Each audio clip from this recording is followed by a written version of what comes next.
నమస్కారం. ఈరోజు మనం విశ్వం ఎలా పుట్టింది అనే దాని గురించి కొంచెం లోతుగా మాట్లాడుకుందాం. నమస్కారం. మన దగ్గర వైదిక్ విజ్ఞాన్ సృష్టి ఉత్పత్తికా మూల్ రహస్య అని ఒక ఆధారం ఉంది. చాలా ఆసక్తికరంగా అనిపించింది. అవును. ఇది ఆధునిక సైన్స్ పక్కన వేద విజ్ఞానం ఈ విషయాన్ని ఎలా చూస్తోందో వివరిస్తోంది. అంటే రెండింటిని ఒకసారి పోల్చి చూద్దాం ఎలా ఉంటుందో. తప్పకుండా.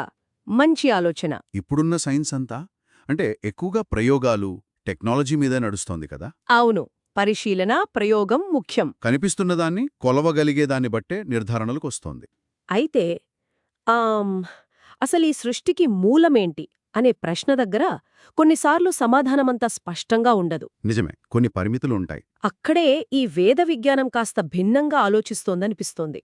కేవలం ప్రయోగాలే కాదు, తర్కం ఇంకా శబ్ద ప్రమాణం అంటే ప్రామాణిక గ్రంథాల్లో చెప్పింది కూడా ముఖ్యమే అంటోంది. అవును, ఊహ, శబ్ద ప్రమాణాలకు కూడా ప్రాధాన్యత ఇస్తోంది. టెక్నాలజీకి కూడా పరిమితులుంటాయి. కేవలం దానిమీదే ఆధారపడితే అడవిలో దారి తప్పినట్లవుతుంది అని కూడా మూలం చెబుతోంది. ఇది కొంచెం ఆలోచించాల్సిన విషయమే గదా. అవును. ఇక్కడ అసలు పాయింట్ ఏంటంటే, మన ప్రస్తుత టెక్నాలజీ, ముఖ్యంగా ఈ ఎలక్ట్రోమాగ్నెటిక్ తరంగాలు, ఎలక్ట్రాన్ల మీద ఆధారపడి పనిచేసే పరికరాలు. అవును. ఇవి ఎక్కువగా ఫోటాన్లు, ఎలక్ట్రాన్లు, క్వార్క్ల వంటి కణాలను లేదా ఆ స్థాయిలోని సూక్ష్మ పదార్థాలనే గుర్తించగలవు. అంటే స్థూలమైన వాటినే దాదాపుగా. అంతే.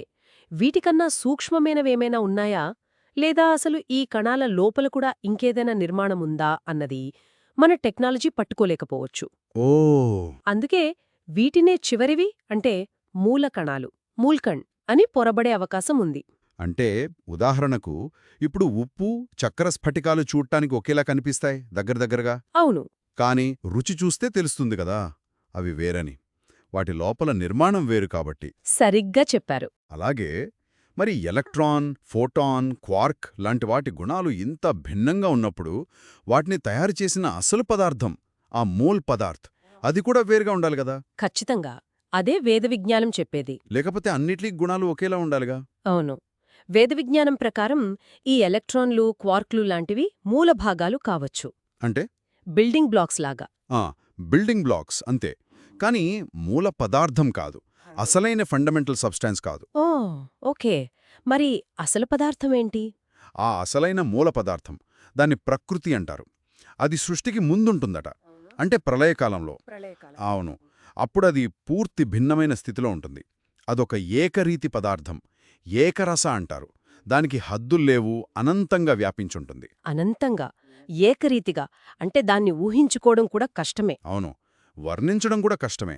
అందుకే మనుస్మృతిలో ఆసీదిధం తమోభూతం అప్రజ్ఞాతమలక్షణం అని వర్ణించారు. అంటే దానర్థం అంటే అది గాఢమైన చీకటిలా, గుర్తుపట్టలేని, ఏ లక్షణాలు లేని, మన తర్కానికి, జ్ఞానానికి అందని, అంతా నిద్రపోతున్నట్టున్న స్థితి అని. నిద్రపోతున్నట్టు. అలాగే ఋగ్వేదం కూడా తమ ఆసిత్ తమసా గూఢ్మగ్రే అప్రకేతం సలిలం అంటుంది. అంత చీకటితో కప్పబడి గుర్తించలేని నీటిలా ఉందని. ఇక్కడ చీకటి, నీరు ఇవన్నీ పోలికలే, అసలు ఆ స్థితిని మాటల్లో చెప్పలేమని చెప్పడానికనమాట. మరి ఆ మూల పదార్థానికి, ఆ ప్రకృతికి ఏమైనా లక్షణాలుంటాయా? బరువు, శక్తి లాంటివి? ఆశ్చర్యమదే. ఆ ప్రకృతి అనే మూల పదార్థానికి ద్రవ్యరాశి, మాస్, సాంద్రత, డెన్సిటీ, శక్తి, కాంతి, వేడి, కదలిక, బలం, ఆకాశం, స్పేస్, శబ్దం ఇలాంటివేవీ ఉండవట. ఏమీ ఉండవా? ఏమీ ఉండవు. అది పూర్తిగా నిష్క్రియాత్మకమైనది. పూర్ణ నిష్క్రియ అంటారు. Zero activity. ఒక నిమిషం. పూర్తిగా నిష్క్రియమంటే, జీరో యాక్టివిటీ అంటే ఏమీ లేనట్లా. మరిప్పుడు సైన్స్ చెప్పే vacuum energy, dark energy, dark matter లాంటివి, అవి కూడా దాదాపు కనిపించనివే కదా. మంచి ప్రశ్న అడిగారు. అవి కూడా ఉండవా ఆ స్థితిలో? మూలం ప్రకారం ఆ ఆధునిక భావనలు కూడా ఆ ప్రకృతి స్థితిలో ఉండవు. ఎందుకని? ఎందుకంటే మీరు చెప్పిన vacuum energy, dark energy, dark matter వీటికి ఎంతో కొంత శక్తి, ప్రభావం, గురుత్వాకర్షణ లాంటి లక్షణాలుంటాయి.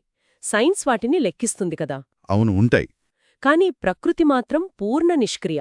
అంటే సున్నా లక్షణాలు, సున్నా ప్రభావం. దానికి కణరూపంగాని, తరంగరూపంగాని ఉండదు. అది అసలు మనకు తెలిసిన ఫిజిక్స్, ఆ నియమాలకే అతీతమైన స్థితి. వావ్! అంటే ఈ వేద విజ్ఞానం ప్రకారం మనం ఇప్పుడు చూస్తున్న ఈ భౌతిక ప్రపంచం, దాని నియమాలు ఇవన్నీ మొదలవడానికి ముందున్న ఒక స్థితి గురించి మాట్లాడుతున్నామన్నమాట. సరిగ్గా అదే. మన లెక్కలు, మన టెక్నాలజీ అక్కడ పనిచేయవు. ఇది ఆలోచిస్తే చాలా చాలా లోతైన విషయం. ఖచ్చితంగా. అందుకే ఈ చర్చ తరువాత శ్రోతలు ఆలోచించడానికి ఒక ప్రశ్న మిగులుతుంది. ఏమిటది? మనమిప్పుడు ప్రాథమిక కణాలు అనుకుంటున్న ఎలక్ట్రాన్, క్వార్క్ లాంటి వాటి లోపల కూడా ఇంకా ఏదైనా నిర్మాణం ఉండి ఉండవచ్చా? అవన్నీ కూడా ఇంకా సూక్ష్మమైన ఏకరీతి ప్రకృతితోనే ఏర్పడి ఉండవచ్చా? మంచి ప్రశ్న. ఒకవేళ అదే నిజమైతే, ఆ అసలైన మూల పదార్థం స్వభావాన్ని అర్థం చేసుకోవడానికి మన ప్రస్తుత సైన్స్ పద్ధతులు, మన టెక్నాలజీ అవి సరిపోతాయా? లేక పూర్తిగా భిన్నమైన ఆలోచనా విధానం ఏమైనా అవసరమా? అంటే మన ప్రస్తుత పరిధి దాటి ఆలోచించాలేమో అనే ప్రశ్న అన్నమాట. అవును, దాని గురించి ఆలోచించాలి.